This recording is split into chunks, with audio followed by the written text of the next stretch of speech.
first of the Sherlock Holmes series, A Study in Scarlet, by Arthur Conan Doyle. Chapter 1. Mr. Sherlock Holmes. In the year 1878, I took my degree of Doctor of Medicine of the University of London and proceeded to Netley to go through the courses prescribed for surgeons in the army. Having completed my studies there, I was duly attached to the 5th Northumberland Fusiliers as assistant surgeon. The regiment was stationed in India at the time, and before I could join it, the Second Afghan War had broken out. On landing at Bombay, I learned that my corps had advanced through the passes and was already deep in the enemy's country. I followed, however, with many other officers who were in the same situation as myself, and succeeded in reaching Kandahar in safety, where I found my regiment, and at once entered upon my new duties. The campaign brought honours and promotions to many, but for me it had nothing but misfortune and disaster. I was removed from my brigade and attached to the Berkshires, with whom I served at the fatal battle of Maiwand. There I was struck on the shoulder by a Jezal bullet, which shattered the bone and grazed the subclavian artery. I should have fallen into the hands of the murderous Ghazis, had it not been for the devotion and courage shown by Murray, my orderly, who threw me across a pack horse and succeeded in bringing me safely to the British lines. Worn with pain and weak from the prolonged hardships which I had undergone, I was removed, with a great train of wounded sufferers, to the base hospital at Peshawar. Here I rallied, and had already improved so far as to be able to walk about the wards, and even to bask a little upon the veranda, when I was struck down by enteric fever, that curse of our Indian possessions. For months my life was despaired of, and when at last I came to myself and became convalescent, I was so weak and emaciated that a medical board determined that not a day should be lost in sending me back to England. I was dispatched, accordingly, in the troop ship Orontes, and landed a month later on Portsmouth jetty, with my health irretrievably ruined, but with permission from a paternal government to spend the next 9 months in attempting to improve it. I had neither kith nor kin in England, and was therefore as free as air, or as free as an income of 11 shillings and 6pence a day will permit a man to be. Under such circumstances, I naturally gravitated to London, that great cesspool into which all the loungers and idlers of the empire are irresistibly drained. There I stayed for some time at a private hotel in the Strand, leading a comfortless, meaningless existence, and spending such money as I had, considerably more freely than I ought. So alarming did the state of my finances become, that I soon realized that I must either leave the metropolis and rusticate somewhere in the country, or that I must make a complete alteration in my style of living. Choosing the latter alternative, I began by making up my mind to leave the hotel, and to take up my quarters in some less pretentious and less expensive domicile. On the very day that I had come to this conclusion, I was standing at the Criterion bar, when someone tapped me on the shoulder, and turning around I recognized young Stamford, who had been a dresser under me at Bart's. The sight of a friendly face in the great wilderness of London is a pleasant thing indeed to a lonely man. In old days Stamford had never been a particular crony of mine, but now I hailed him with enthusiasm, and he, in his turn, appeared to be delighted to see me. In the exuberance of my joy, I asked him to lunch with me at the Holborn, and we started off together in a hansom. "Whatever have you been doing with yourself, Watson?" he asked in undisguised wonder, as we rattled through the crowded London streets. "You are as thin as a lath and as brown as a nut." I gave him a short sketch of my adventures and had hardly concluded by the time we reached our destination. "Poor devil," he said commiseratingly, after he had listened to my misfortunes. "What are you up to now?" "Looking for lodgings," I answered, trying to solve the problem as to whether it is possible to get comfortable rooms at a reasonable price. "That's a strange thing," remarked my companion. "You are the second man today that has used that expression to me." "And who was the first?" I asked. "A fellow who is working at the chemical laboratory up at the hospital. He was bemoaning himself this morning because he could not get someone to go halves with him in some nice rooms which he had found, and which were too much for his purse." "By Jove," I cried. "If he really wants someone to share the rooms and the expense, I am the very man for him. I should prefer having a partner to being alone." Young Stamford looked rather strangely at me over his wineglass. "You don't know Sherlock Holmes yet," he said. "Perhaps you would not care for him as a constant companion." "Why? What is there against him?" "Oh, I didn't say there was anything against him. He is a little queer in his ideas, an enthusiast in some branches of science. As far as I know, he is a decent fellow, though." "A medical student, I suppose?" said I. "No, I have no idea what he intends to go in for. I believe he is well up in anatomy, and he is a first-class chemist. But as far as I know, he has never taken out any systematic medical classes. His studies are very desultory and eccentric, but he has amassed a lot of out-of-the-way knowledge which would astonish his professors." "Did you never ask him what he was going in for?" I asked. "No. He is not a man that is easy to draw out, though he can be communicative enough when the fancy seizes him." "I should like to meet him," I said. "If I am to lodge with anyone, I should prefer a man of studious and quiet habits. I am not strong enough yet to stand much noise or excitement. I had enough of both in Afghanistan to last me for the remainder of my natural existence. How could I meet this friend of yours?" "He is sure to be at the laboratory," returned my companion. "He either avoids the place for weeks, or else he works there from morning to night. If you like, we shall drive round together after luncheon." "Certainly," I answered, and the conversation drifted away into other channels. As we made our way to the hospital after leaving the Holborn, Stamford gave me a few more particulars about the gentleman whom I proposed to take as a fellow lodger. "You mustn't blame me if you don't get on with him," he said. "I know nothing more of him than I've learned from meeting him occasionally in the laboratory. You proposed this arrangement, so you must not hold me responsible." "If you don't get on, it will be easy to part company," I answered.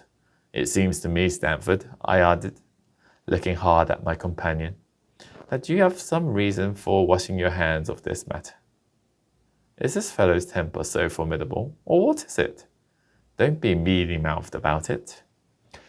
"It is not easy to express the inexpressible," he answered with a laugh. "Holmes is a little too scientific for my tastes. It approaches to cold-bloodedness. I could imagine his giving a friend a little pinch of the latest vegetable alkaloid, not out of malevolence, you understand, but simply out of a spirit of inquiry in order to have an accurate idea of the effects.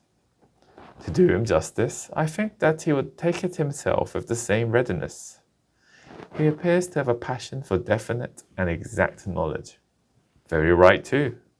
"Yes, but it may be pushed to excess. When it comes to beating the subjects in the dissecting rooms with a stick, it is certainly taking rather a bizarre shape." "Beating the subjects?" "Yes, to verify how far bruises may be produced after death. I saw him at it with my own eyes." "And yet you say he's not a medical student?" "No, heaven knows what the objects of his studies are. But here we are, and you must form your own impressions about him." As he spoke, we turned down a narrow lane and passed through a small side door, which opened into a wing of the great hospital. It was familiar ground to me, and I needed no guiding as we ascended the bleak stone staircase and made our way down the long corridor with its vista of whitewashed wall and dun-coloured doors. Near the further end, the low-arched passage branched away from it and led to the chemical laboratory. This was a lofty chamber, lined and littered with countless bottles. Broad, low tables were scattered about, which bristled with retorts, test tubes, and little Bunsen lamps, with their blue, flickering flames.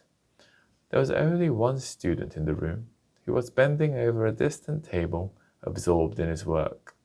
At the sound of our steps, he glanced round and sprang to his feet with a cry of pleasure. "I found it! I found it!" he shouted to my companion, running towards us with a test tube in his hand. "I have found the reagent which is precipitated by hemoglobin, and by nothing else."